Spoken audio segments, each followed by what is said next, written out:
పోలీసులు హాస్పిటల్కి అయితే చేరుకోవడం జరిగింది. వెంటనే పోలీసులు అదే ఇంట్లో ఉన్నటువంటి రాధిక తండ్రి అయిన దీపక్ యాదవ్ను అదుపులోకి తీసుకున్నారు. అసలు దీపక్ యాదవ్ రెగ్యులర్గా పాలు తేవటానికి వజీరాబాద్ అనే ఏరియాకి వెళ్ళేవాడు.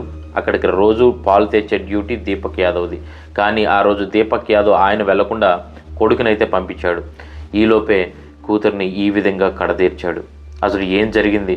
ఇంత ప్రేమగా చూసుకునే ఒక తండ్రి కూతురిపై ఇంత దారుణానికి ఎందుకు ఒడిగట్టాడు అని చెప్పేసి పోలీసులతో పాటు ఫ్యామిలీ వాళ్ళు కూడా ఆశ్చర్యపోయిన పరిస్థితి. బ్యాక్ స్టోరీకి వెళ్ళేటట్టయితే దీపక్ యాదవ్ ఒక సక్సెస్ఫుల్ బిల్డర్. గురుగ్రామ్లో అప్పట్లోనే నెలకి 10 లక్షల సంపాదన తెచ్చేటటువంటి ఒక successful and professional builder. June 23, 2000 సంవత్సరంలో తనకు ఒక అమ్మాయి పుట్టింది. తన పేరే Radhika Yadav. So financially well settled family అవ్వటం వల్ల అక్కడ దగ్గరలో ఉన్నటువంటి స్కాటిష్ ఇంటర్నేషనల్ స్కూల్